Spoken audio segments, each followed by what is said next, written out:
The knock on my door sounded like someone was trying to summon the entire cul-de-sac into rebellion. When I opened it, there stood Margaret Peton, the self-proclaimed president of the Meadowbrook Heights Family Enrichment Council, which was nothing more than our HOA with extra sparkle. Beside her was her son Bradley, age 11, sniffling with the theatrical sorrow of a kid who'd just been told birthdays were canceled forever. Margaret's face was flushed as she practically barked at me. "I demand an immediate apology. You've done permanent harm to my son's emotional well-being and violated the very foundation of our community values." I blinked, baffled. "I'm sorry, but what exactly did I do?" She cranked up the volume. "You gave my older son Tyler a $25 Amazon gift card right in front of Bradley, and you didn't give him one. That is blatant favoritism." I could hardly believe this was real life. Margaret, Tyler spent 6 hours helping me repair my roof in 90-degree heat. He earned it. She waved her hand like I was missing the point entirely. "That's irrelevant. This neighborhood is built on equality and inclusion. You made Bradley feel invisible. That is psychological vandalism against a child." I just stared at her, trying to digest the absurdity. This was a cul-de-sac, not some experimental commune. I rewarded work, plain and simple. But before I could respond, she was already scrolling through her phone with a smirk. "My lawyer will be very interested in this case of emotional abuse. Maybe I should back up. My name is Daniel Morrison, a 42-year-old electrician who moved to Meadowbrook Heights after my divorce, hoping for peace and quiet. I picked this neighborhood because it looked calm, orderly, and drama-free, the perfect spot to rebuild my life. I'm the type who keeps to myself but stays neighborly, mowing the lawn every Saturday with my headphones on, waving hello to dog walkers, and politely dodging HOA wine nights. I believe in simple things, work hard, show respect, and reward effort, not just existence." Margaret, however, marched to a very different beat. Once a yoga instructor, now a self-styled community wellness ambassador, she treated the HOA like her personal fiefdom. She filled newsletters with buzzwords about equity and harmonious living, as though they were constitutional rights. Ironically, her older son Tyler was nothing like her. At 16, he was respectful, hardworking, and genuinely decent. When he noticed me struggling with my roof, he pitched in without hesitation. Bradley, on the other hand, had once staged a meltdown in my driveway when I refused to let him supervise me using a power saw, claiming age discrimination. After what she dubbed the gift card incident, Margaret launched a full-blown bureaucratic crusade against me. Within 2 days, I got an official HOA citation for favoritism, resulting in neighborhood disharmony and creating an emotionally hostile environment for minors. Along with it came a $50 fine and a strong recommendation that I attend a workshop on equitable interaction with youth. I thought it had to be a prank until I saw Margaret's signature at the bottom, written in purple ink. But she wasn't done. My plain, neatly kept yard, just grass and a couple of bushes, was suddenly branded emotionally sterile in the HOA newsletter. According to her, yards without whimsical decor or child-friendly features were causing psychological isolation for the kids. Next, she plastered the neighborhood with flyers promoting her new campaign, Fairness First Fridays. The idea? Every Friday, all children in the neighborhood should receive equal praise regardless of effort or behavior. She literally wanted adults to stand outside and clap for kids just for existing. She even held a meeting titled Invisible Wounds: How Unbalanced Praise Erodes Our Future. She sent me 3 separate reminders, each one more passive-aggressive than the last. The final note read, "Your absence will be noted in the official records." I skipped it anyway, but my neighbor Patricia later told me what happened. Apparently, Margaret spent an hour and a half ranting about how individual rewards created micro-hierarchies that ruined childhood. She even had a PowerPoint with stock photos of crying children. The grand finale? She proposed a new HOA rule, banning the distribution of individual rewards anywhere within HOA territory.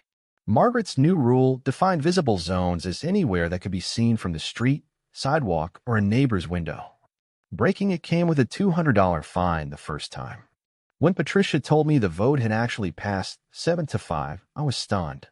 Margaret had somehow convinced nearly half the neighborhood that rewarding a teenager for actual work was on par with psychological warfare.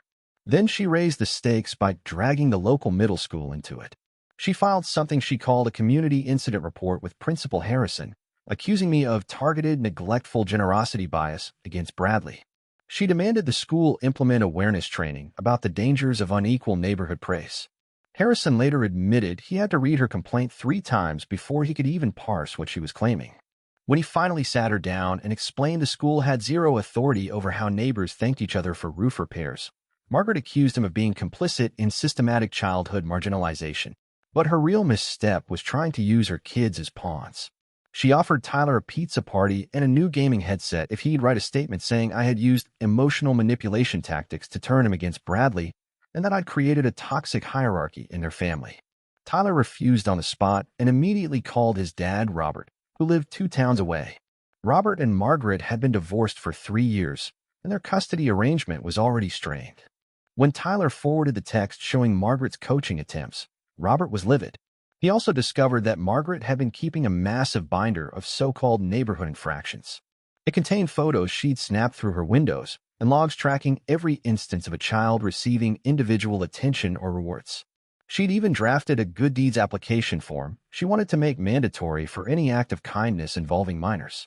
Robert didn't just show up with a lawyer. He came armed with 2 years' worth of Margaret's emails and texts, neatly printed out. The messages revealed everything: her attempts to recruit Tyler as a neighborhood informant, her instructions for Bradley to cry on cue during HOA meetings, and even a proposal for mandatory happiness assessments for all kids in the subdivision.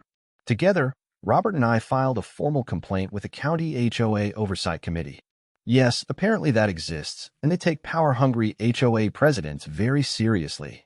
We handed over everything, including receipts proving Margaret had misused HOA funds. She'd been funneling money into bogus emotional equality workshops that were really just luxury spa days for herself and her friends. The audit uncovered more than $8,000 spent on inflatable bounce houses, all rented from her own LLC, meaning she was literally billing the HOA to pay herself. On top of that, she had her cousin on the books as a wellness consultant for $300 an hour to lead breathing exercises at mandatory meetings. The findings triggered an emergency HOA board meeting that Tuesday night at the community clubhouse. Margaret arrived at the emergency board meeting dressed like she was competing for a crown, complete with a glittery sash that read Chief Fairness Advocate. When the treasurer began reading her expenses aloud, the room went dead quiet. $5,000 for childhood morale stabilization balloons, $2,000 for equity assessment materials that turned out to be adult coloring books, $1,500 for inclusive excellence certificates, which she had printed at home and sold back to the HOA. The board unanimously voted to suspend her while the investigation played out. When they demanded she return the HOA credit card and filing cabinet keys, she clutched her sash like it was a flotation device. The vice president eventually had to peel it off her as she shrieked about constitutional rights and threatened to call the local news. 2 weeks later, the formal disciplinary hearing managed to be even stranger. Margaret came armed with a stack of parenting blog articles and tried to argue that praise disparity was a form of child neglect. According to her, by rewarding Tyler with a gift card and not Bradley, I had committed emotional violence that could scar Bradley for life.